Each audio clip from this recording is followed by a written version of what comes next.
Kami akan menjelaskan tentang masuknya bangsa Eropa ke Nusantara. Terlebih dahulu, kami akan memperkenalkan diri kami masing-masing. Perkenalkan, nama saya adalah Ayu Revalina Pasaribu dan ini adalah Pastisyaan.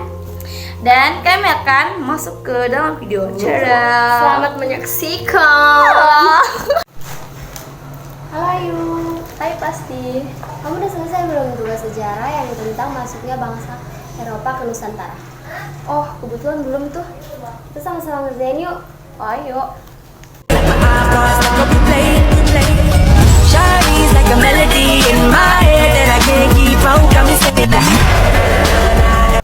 Kamu tahu nggak cerita tentang masuknya bangsa Eropa ke Nusantara? Tolong jelasin dong. Oh, tahu. Bangsa Eropa yang pertama kali datang ke Indonesia adalah bangsa Portugis. Pada awal abad ke-16, pada tahun 1511, Portugis yang dipimpin oleh Afonso de Albuquerque menaklukkan Malaka, sebuah pelabuhan penting di Selat Malaka. Malaka yang menjadi pusat perdagangan rempah-rempah. Kemudian, setelah itu, bangsa Eropa yang pertama kali datang ke Indonesia adalah Portugis, mulai memperluas pengaruhnya di Asia Tenggara, termasuk di Indonesia. Portugis mendirikan pelabuhan-pelabuhan di Pulau Solur, Flores, dan Timor, serta menjalin hubungan dagang dengan kerajaan Maluku yang terkenal di rempah-rempahnya, seperti cengkeh dan pala. Kedatangan Portugis ini kemudian diikuti oleh kedatangan bangsa-bangsa Eropa lainnya, seperti Spanyol, Belanda, dan Inggris, yang juga memperluas pengaruhnya di Indonesia. Pada abad-abad selanjutnya, Portugis. Latar belakang kedatangan Portugis di Indonesia adalah untuk menguasai perdagangan rempah-rempah yang sangat berharga, terutama cengkeh dan pala yang banyak tumbuh di wilayah Maluku dan sekitarnya. Pada saat itu, rempah-rempah merupakan komoditas yang sangat penting dan memiliki nilai yang sangat tinggi di Eropa karena digunakan sebagai bumbu penyedap makanan, pengobatan, dan pengawet makanan. Sebelum kedatangan Portugis, perdagangan rempah-rempah di Indonesia didominasi oleh pedagang Arab dan Tiongkok. Namun pada abad ke-15, Portugis mulai mencari jalan baru untuk mencapai sumber rempah-rempah langsung dari sumbernya, yaitu Maluku. Mereka ingin memotong jalur perdagangan yang selama ini melibatkan pedagang-pedagang Muslim dan Hindu yang menguasai rute laut dan India ke Asia Tenggara. Cuma segitu sih yang aku tahu. Kamu tahu nggak lanjutannya? Aku sih tahu, tapi sebagian. Tapi bentar lah dulu ya. Coba dulu ya. Oke. Pada tahun 1498, Vasco da Gama, seorang penjajah Portugis, berhasil menemukan jalur laut baru ke India melalui Tanjung Harapan yang terletak di ujung selatan Afrika. Hal ini membuka peluang bagi Portugis untuk memperluas pengaruhnya di Asia, termasuk Indonesia.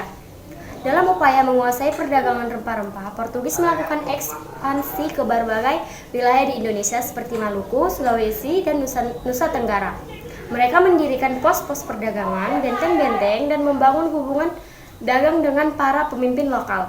Namun, kebijakan eksploitatif mereka dalam menguasai perdagangan rempah-rempah di Indonesia memicu perlawanan dari masyarakat dan para penguasa lokal dan memicu konflik yang berkepanjangan. Bangsa Eropa yang pertama kali datang ke Indonesia adalah Portugis.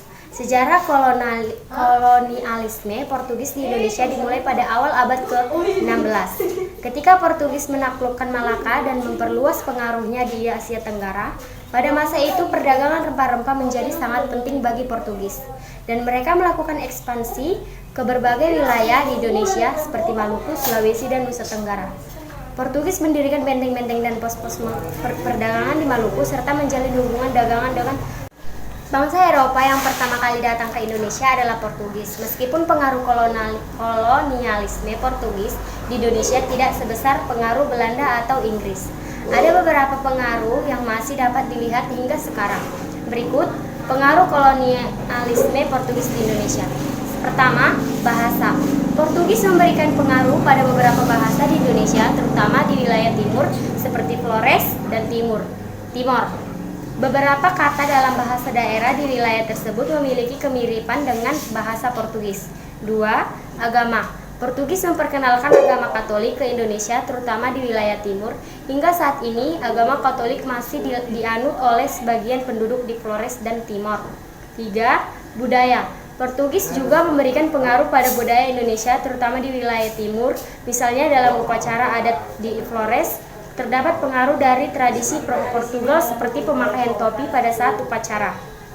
4. Seni. Seni rupa di Indonesia juga terpengaruh oleh Portugis, terutama dalam seni ukir kayu dan seni tenun. Terdapat seni ukir kayu dengan corak Portugal yang masih dipraktikkan hingga saat ini di Flores. Sementara di Timor, seni tenun khas Timor juga memiliki kemiripan dengan seni tenun Portugal. 5. Arsitektur. Arsitektur di Indonesia juga terpengaruh oleh Portugis, terutama di wilayah timur. Terdapat beberapa gereja dan bangunan yang memiliki arsitektur khas Portugal di Flores, seperti di gereja di Ruteng dan gereja Bunda Maria di Maumere. Cuma tahu sampai situ aja sih. Oh, tapi berarti kita udah mengenal. Lumayan tahu lah ya bagaimana cerita masuknya bangsa Eropa ke Nusantara.